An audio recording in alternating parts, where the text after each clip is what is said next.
everyone. My name is Catherine Gorley, and I'd like to thank you for tuning in today for another episode of the Injury Prevention Academy, a podcast brought to you by DORN Companies, the country's leading wellness-based pain management and injury prevention company.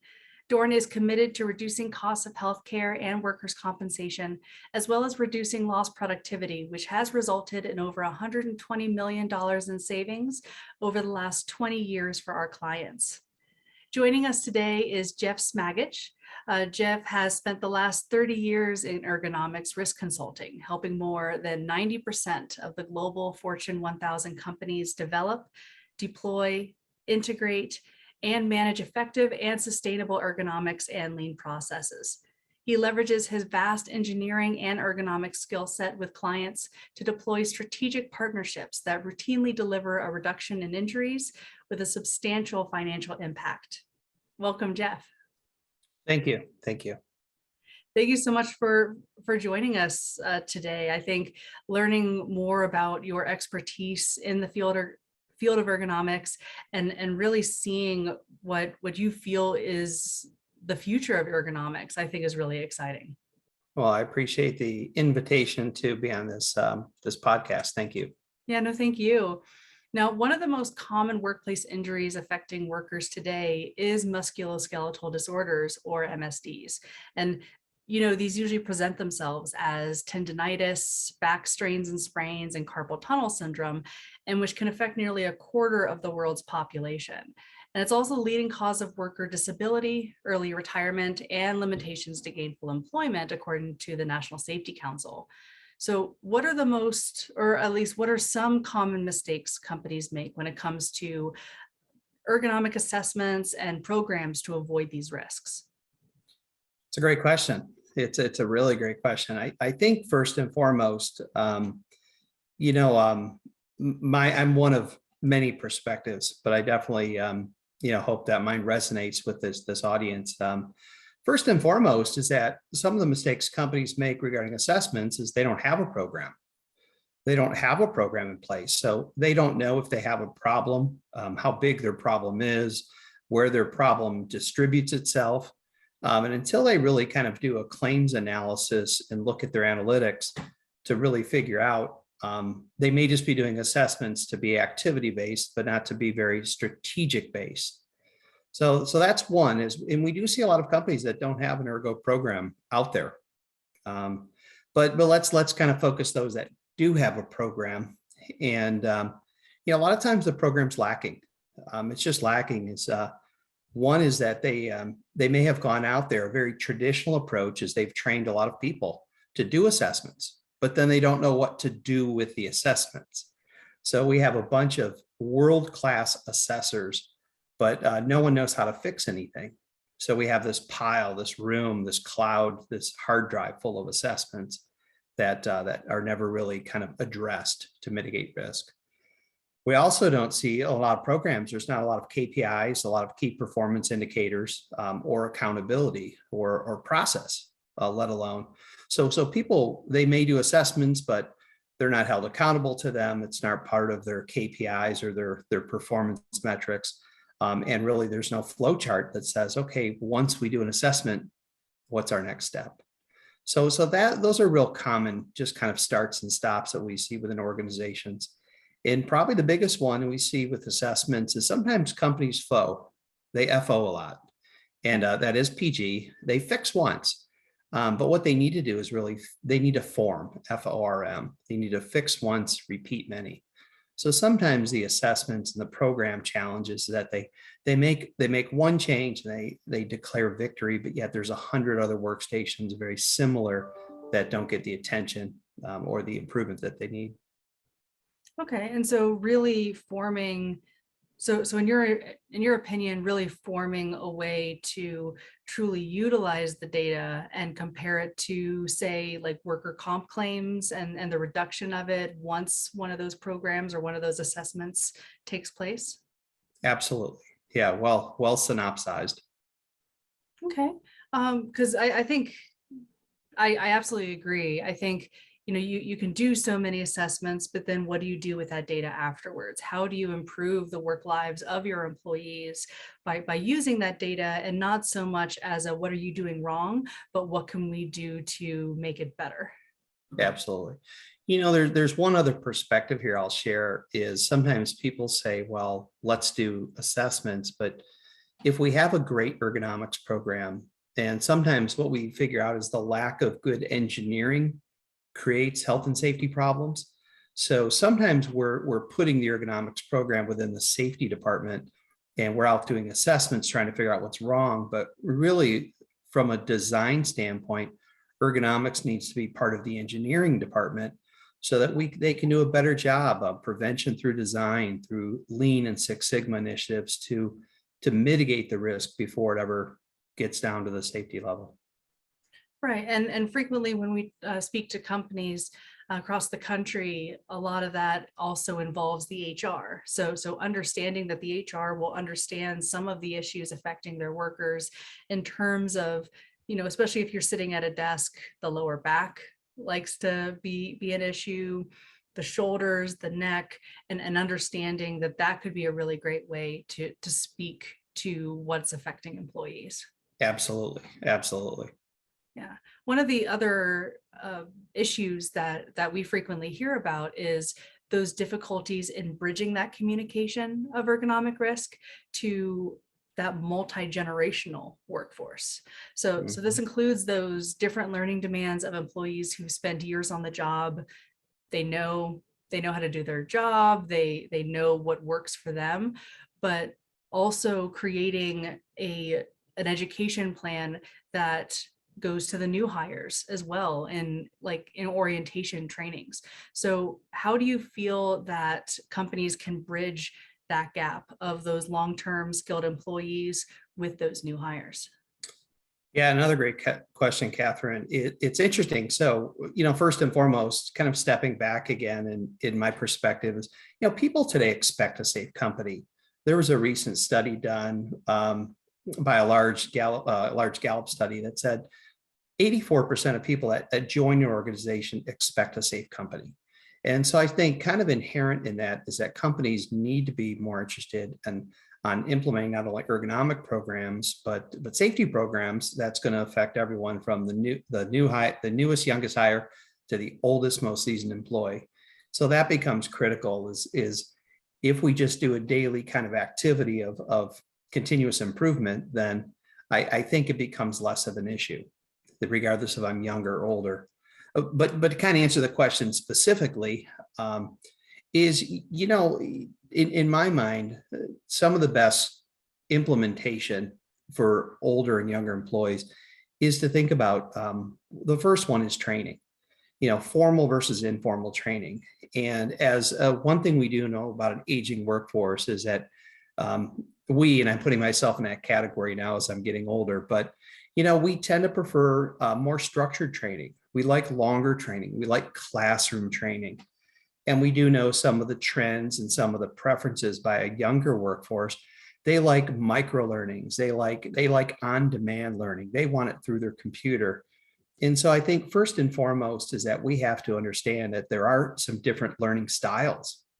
And because of the different learning styles, we have to look for a variety of media in order to educate them formally and informally. So it could be a small microburst learning, which is a short couple of minute, training program on maybe how to adjust their workstation if they're in an office. It could be how to set up a press if they're out in a manufacturing site. But I think that all of these little microburst learnings coming across in different media will begin to play to everyone, not just a younger or an older audience. I think the other thing too is that one thing we just have to consider is as we get older, people lose their hearing. And so we tend to be less engaged. We tend to pull away more. So we tend to do less social things.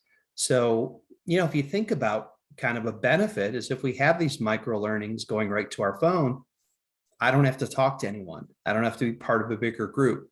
So we may be actually solving some problems with today's technology to our older workforce. So that may be kind of a benefit. Well, and I can also see those microburst trainings being a benefit for everyone to bridge that communication with the seasoned employees, with the new hires, because obviously the seasoned employees are going to have more experience with different job processes. They can help guide it, new employees through those trainings, but also having every single group within an organization learning the same thing, so that it's not just we're singling you out, it's you're part of the community. Well said, part of the community. Yeah, and I think that partnership, which kind of goes to the second level of not just training, but also coaching, on the job coaching.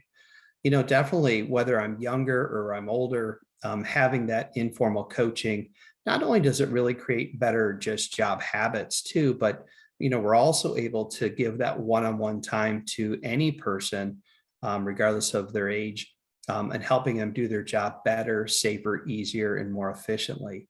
So that becomes kind of important, that one-on-one mechanism that works for everybody.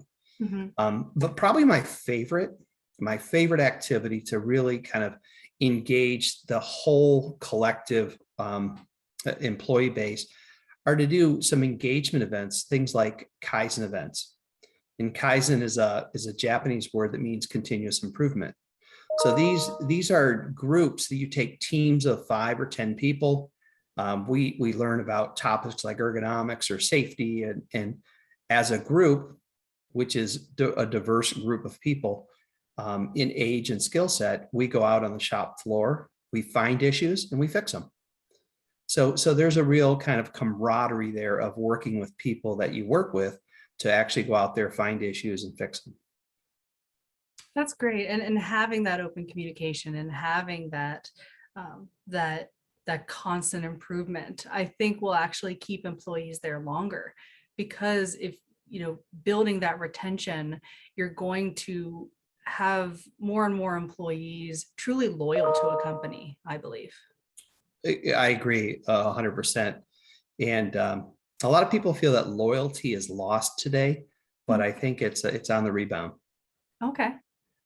See, and that's really great to hear, because I think that a lot of that plays into the investment that employees, and I'm not talking just like a financial investment, it's more of a mental investment into the work that you're doing. As soon as an employee feels like the management and the supervisors care about what they're doing, they're going to want to do more. Well said. Well said. Yeah. And now, we speak of the multi-generational workforce. We speak of that older employee between, say, the ages of 45 to 64, kind of that Gen X into the baby boomer age range. And I know that grouping really is a huge part of the modern workforce today.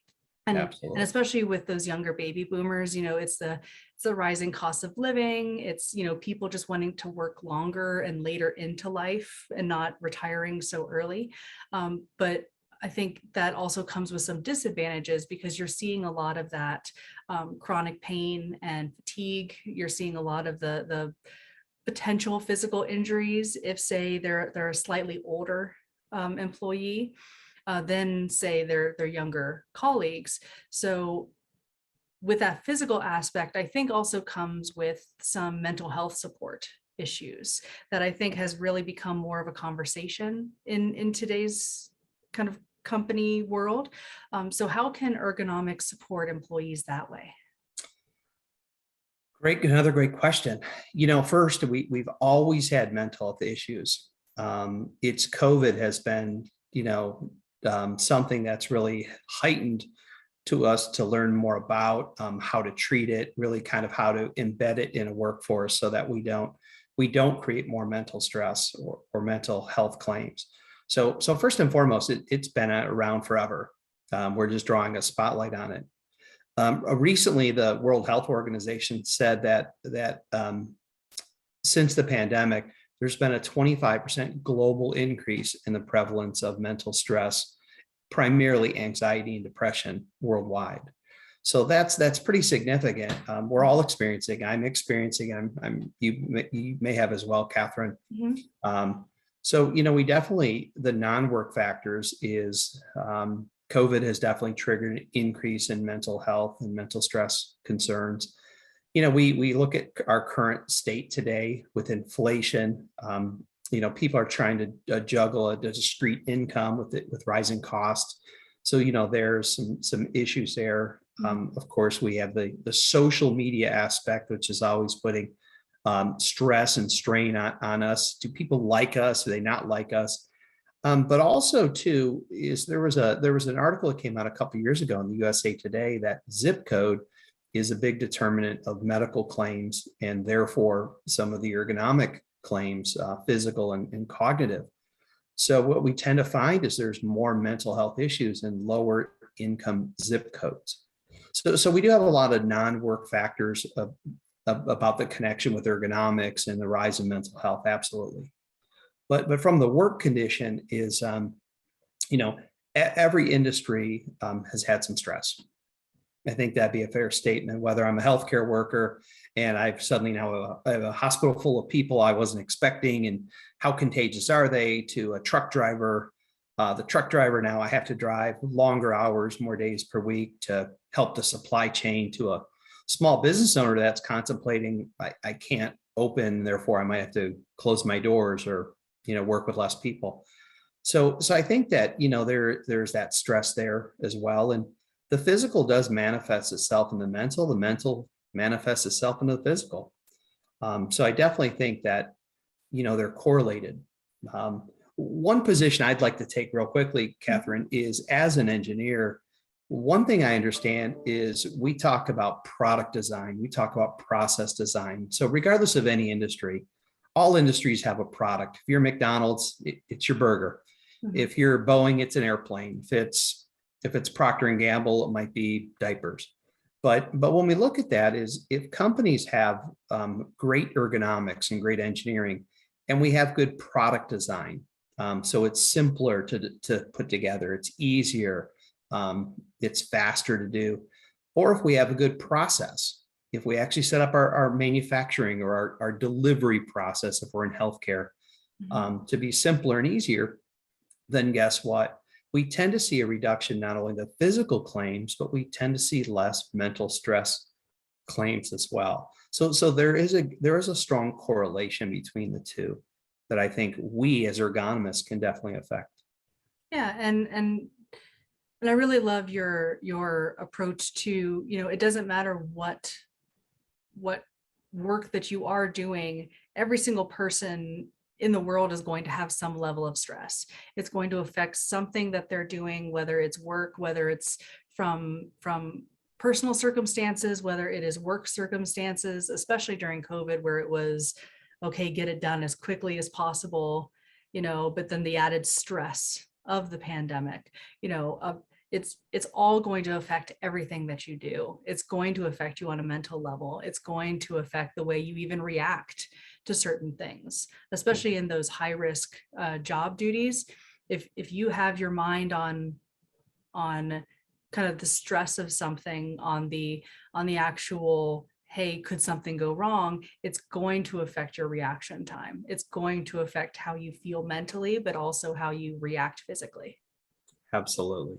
And it's interesting too, because, we know that a little bit of stress is a good thing. It's a motivator.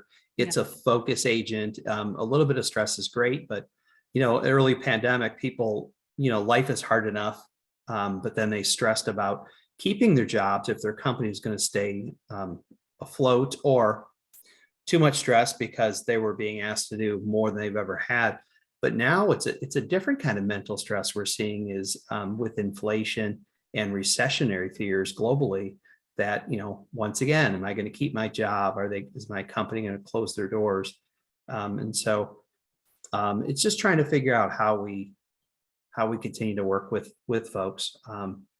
Yeah. And one of the best things, one thing I do, just one quick thing, because I manage a group of folks, I have daily phone calls with someone on my team every day. We have every 2 weeks, we have phone calls with the group, and, it's a very open conversation that we have with everyone, which is really nice. Yeah, So, and that's that part of building that community, of building that workplace, but also that safety culture of having those check-ins. exactly. Yeah. Yeah. And do you find that for ergonomics, for whether it's physical or mental health support, do you see that really increasing over the next, say, 5 to 10 years, or kind of keeping at a steady plane? Yes is the answer. I don't Yeah. know. I can't predict. But what I do know is that we've done a really good job as ergonomists to fix the physical workplace. Um, so I think we've done a really good job. I think our next frontier is to think more in terms of systems and mental stress, how we help the cognitive side of the equation.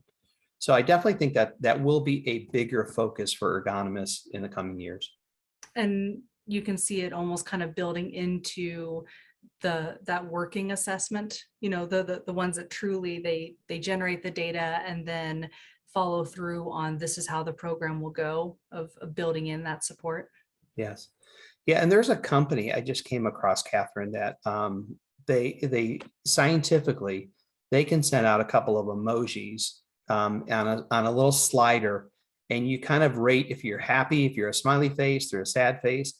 And going through a couple of these questions, they're able to then understand where your current anxiety, stress, and depression levels are at. If you take that within a community of people, maybe your department or whole company, now they can start to see kind of hot spots and trends of where they maybe need to go in and provide some counseling, maybe plan an event, do a risk assessment for ergonomics because the job. So I think there are some new tools out there that I'm pretty excited about companies looking at and using. Yeah, absolutely. And I think that is so important. I mean, I'm working from home. I've worked from home since 2021, actually.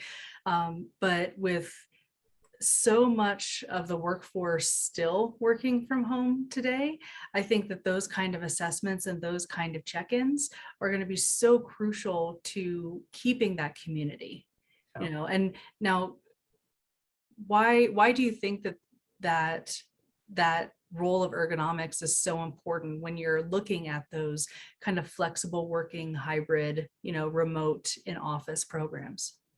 Another good question. So it's we're still learning. We're getting smarter, but one thing when you talk about hybrid, just so I'm sure everyone understands, but hybrid is where we're spending time in both an office and a remote location.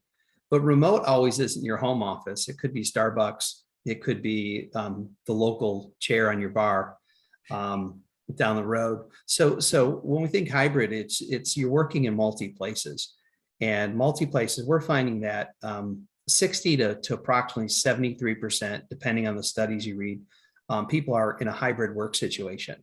So that is our majority there, and so ergonomics becomes really important. Some things that insurance companies, and I work for an insurance broker called Marsh, but some things insurance companies have found since the start of the pandemic is actually a reduction in claims over the past few years. So people working in more of a white collar and office type setting, we've actually seen a reduction in claims. So they think that everything's great. But what we're showing is that now it's not one work area, you're now managing two work areas, back at the office and back at your non-office workspace. Mm-hmm. So what we're also seeing is we're starting to see an increase in discomfort of about 40% to people, primarily in the back, the shoulders, and the hands. Research is indicating that we'll probably see a 10 to 16% increase in MSDs over the next 12 to 18 months. So some of the indicators out there, more people working at home, we have a bigger workspace, two workspaces now to manage. We're starting to see some indicators that, yes, we might start having problems.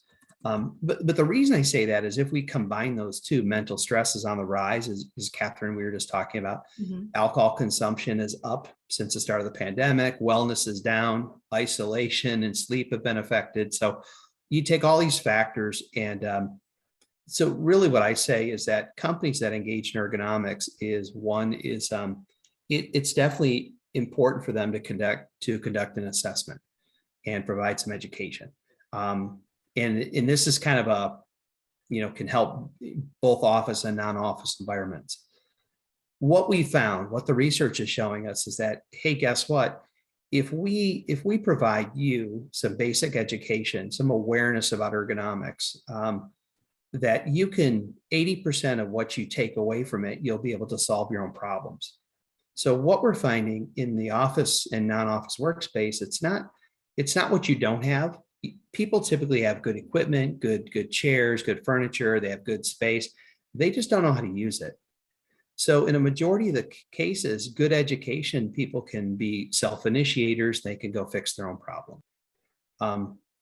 16%, we found that 16% of the remainder there, all they need are simple fixes. So if we do assessments, we give education, it's going to be something kind of small and simple.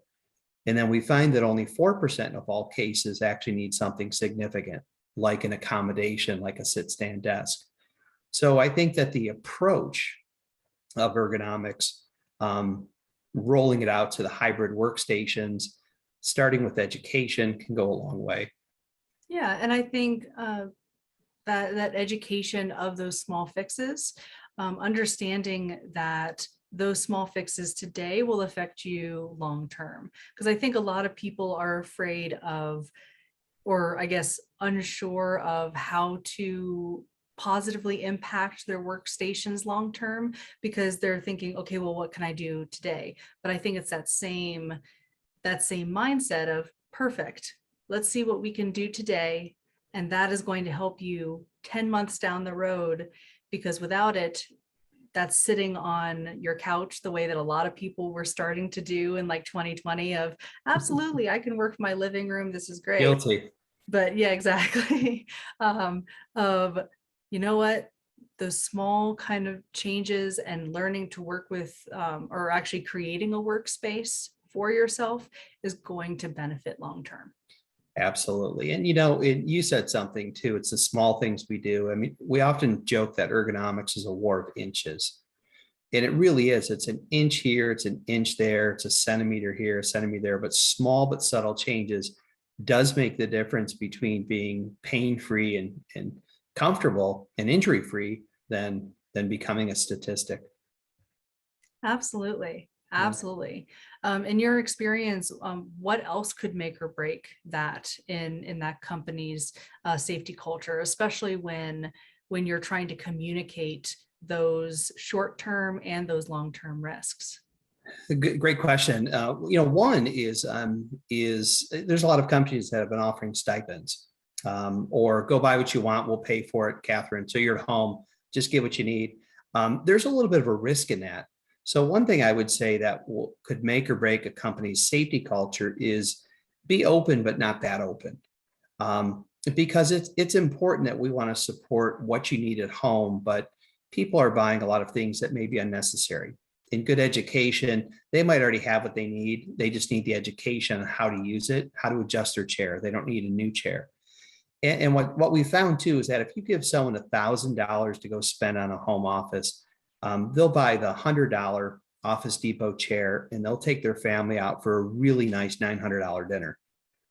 So we do have a misplacement there. So definitely, I think some things that will make or break the culture is a company has to be helpful.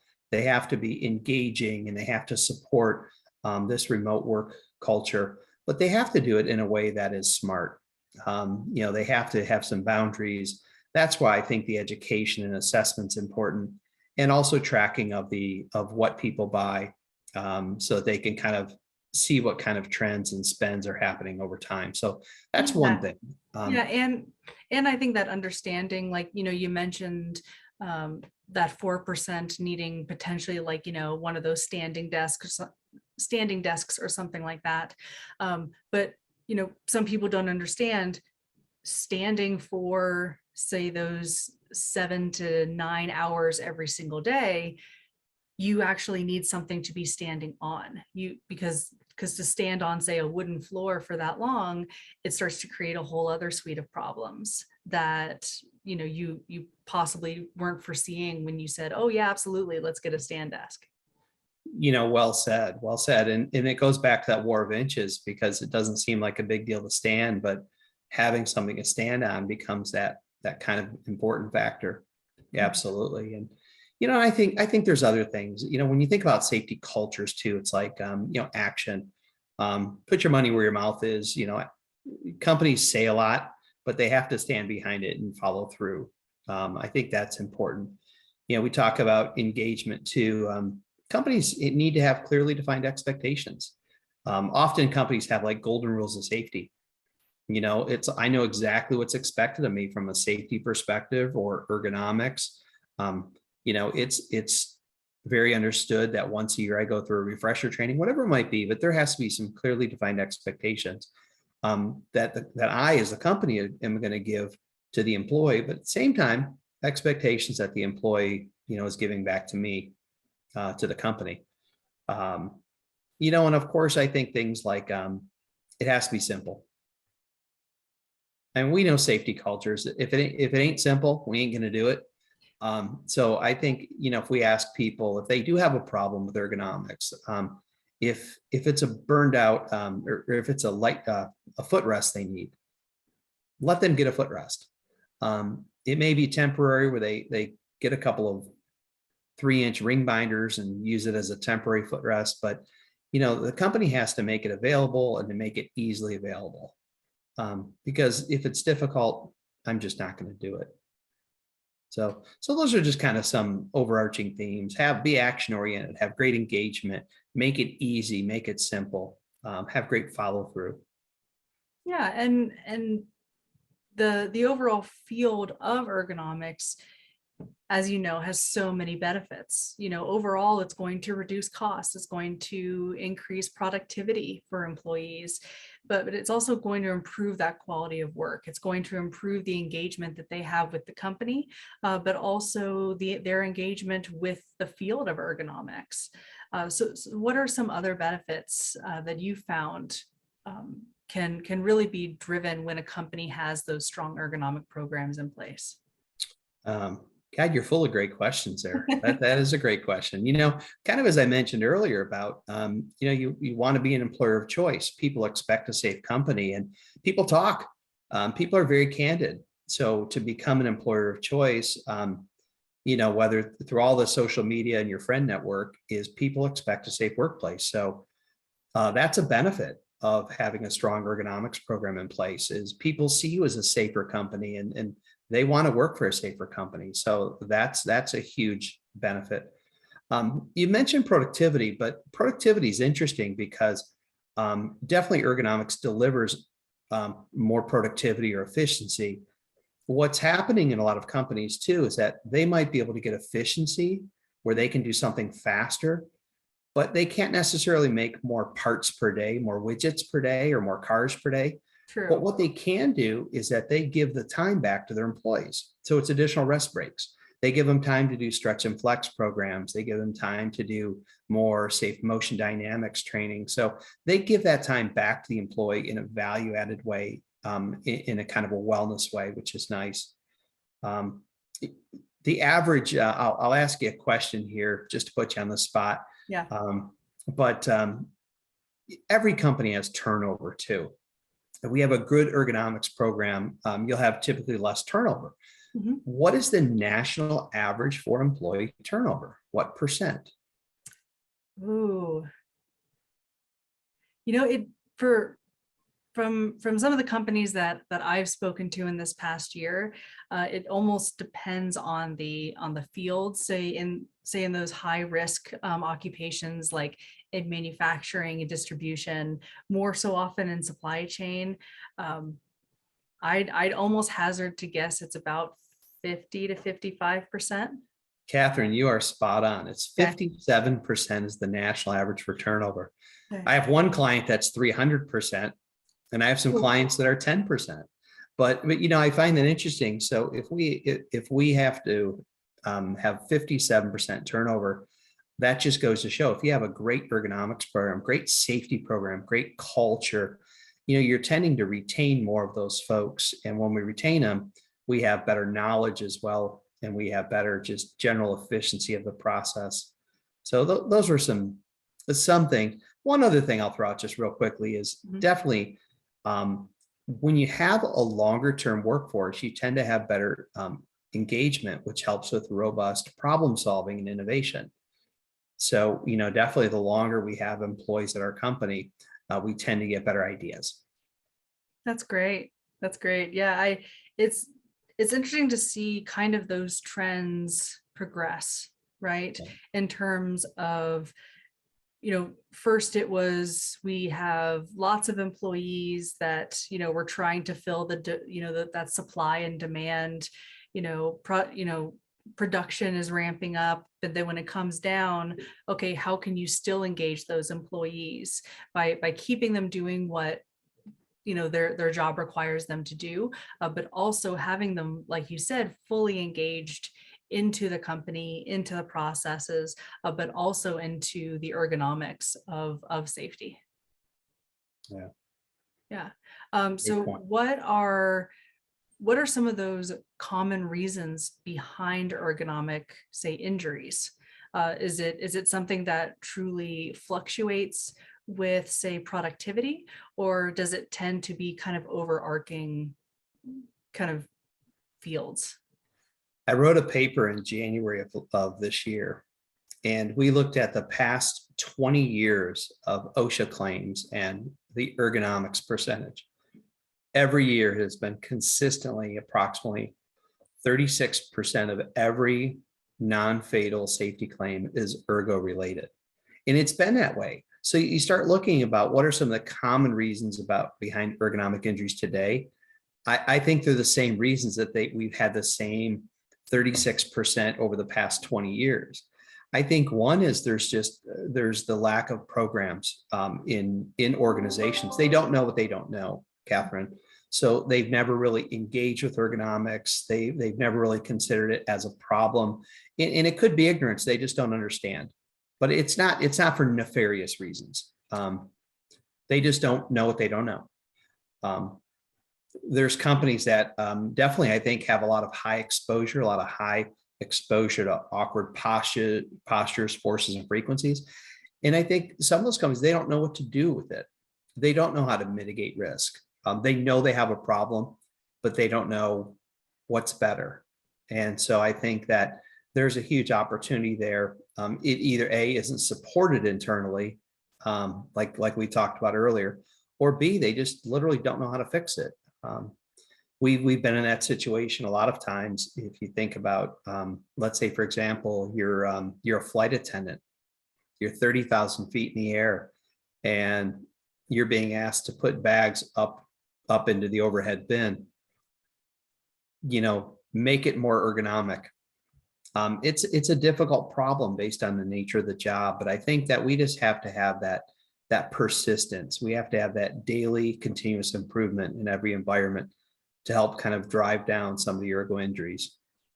Well, and it's interesting that you said that that it's staying pretty consistent at that 36%, especially when I know that the field of ergonomics has changed so much over the last 20 to 30 years with advancements in the kind of, say, like office setups that people have, but also a lot of companies starting to really look at the machinery that their employees are using in an ergonomic way. So is that almost being balanced still at that 36%? Yeah, I think we've solved one problem and created another. Like, for example, we had people maybe working off the floor to assemble, to do some assembly work in a manufacturing facility. Well, now we've got it off the floor, but instead of them doing one every 10 minutes, they do 10 every 10 minutes. So we may have improved the posture, but we've maybe even increased the force or the frequency of which they're doing it. Or we may have created a whole different situation with, the assembly was simple and easy, but now I have to do it within 4 minutes. So now it puts that additional stress and strain on the body. Okay. Okay. So you're really seeing where it's really great that, say, like 30 years ago, we started making all these advancements, but now we've really introduced a whole new suite of problems. Yeah, and I think it becomes a real mindful ergonomist to go out into a facility and to really kind of look, because I think the problems in some cases are very obvious, but in others it's not. It's more challenging because there's certain nuances to the job that really make it kind of unique on how are we going to reduce risk to an acceptable level.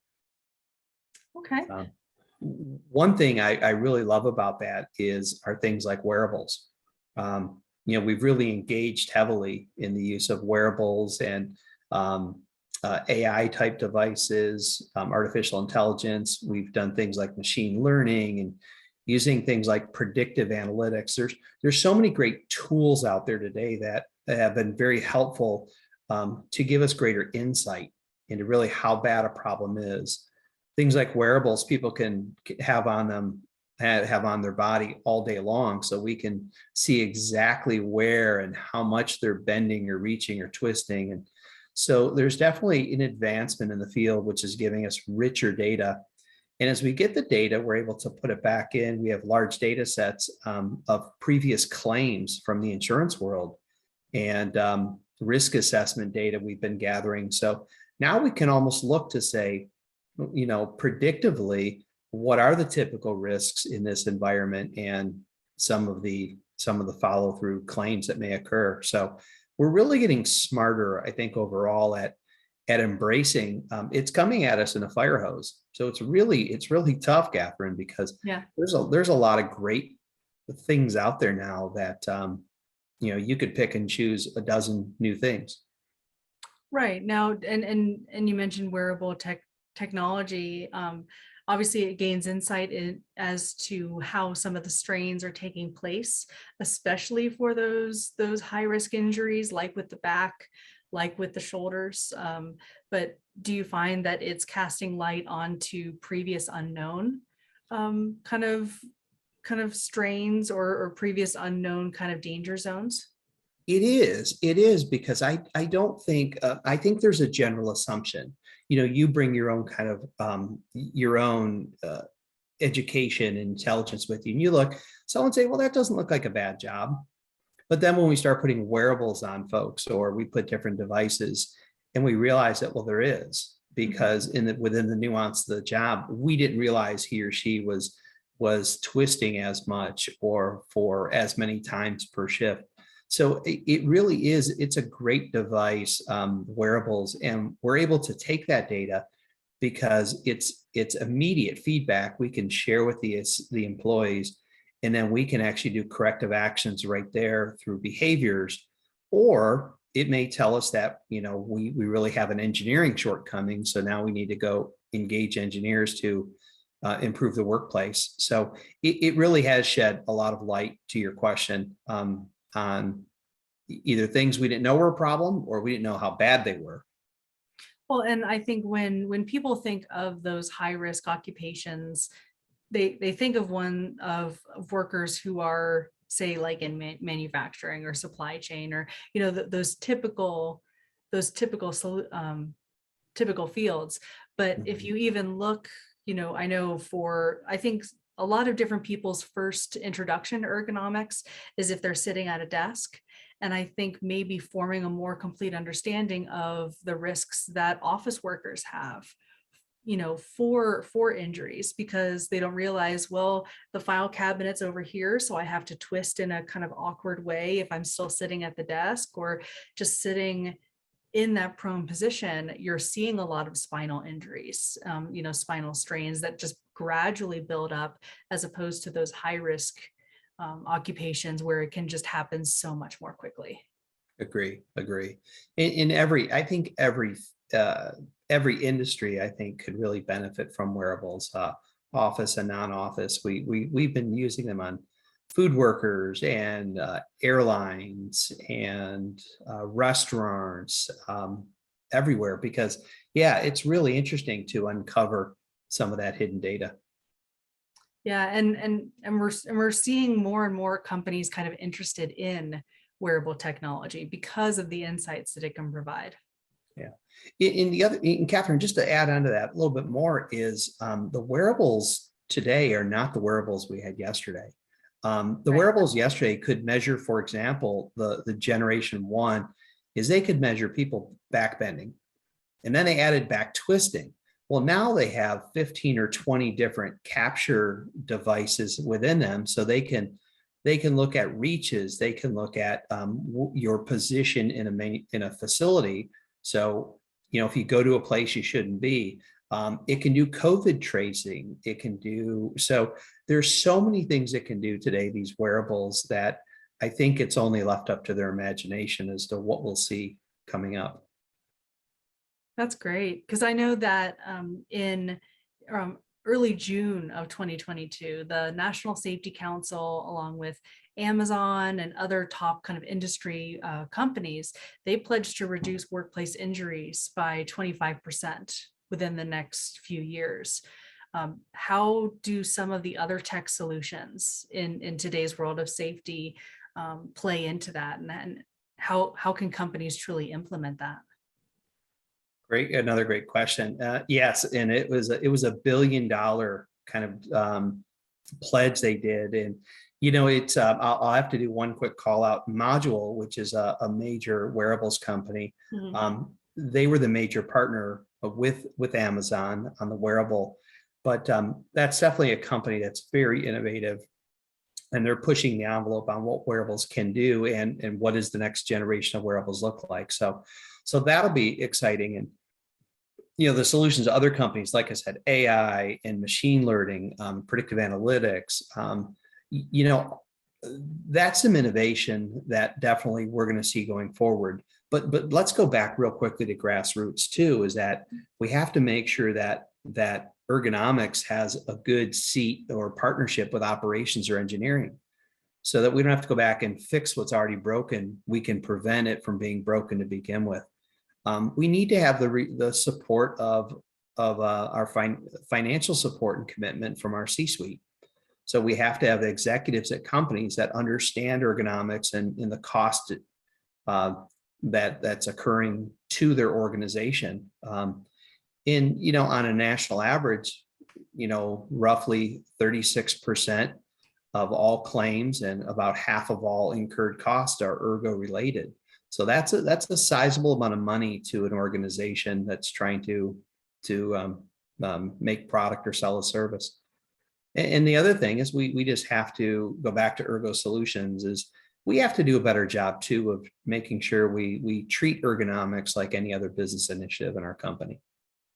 So there's a high tech aspect, and then there's the basic stuff, blocking and tackling we've always done. We have to keep doing and do better. Yeah, and I think, as we've discussed earlier, of having employees know the benefits of it, having that open communication between management as to why it's so important, how it's going to help people in the long run, whether you're sitting at a desk, whether you're out on a production floor, and how that wellness or well-being is going to carry over into your private life, because it's all related. People just don't stop immediately at the end of the day, and then nothing ever affects them until they come back to work. It's how does that going to affect your overall life? Yeah. Now, in closing, why, and I know this is a kind of a large question as well, but why is ergonomics so worth the investment for companies just across the US? It's the simplest reason is it's the right thing to do. You should allow people to go home in the same condition they arrived. But the challenge is that we have to help executives by their morality. And so we do that through cost benefit equations. And so, yeah, it's worth it. And just to tell you how much it is worth it, it does help in all the things, Catherine, you've said in terms of reducing claims and costs. It helps improve production efficiency. It helps drive down quality and reduce turnover and improve morale and all those benefits. But, we do actually have a number, though.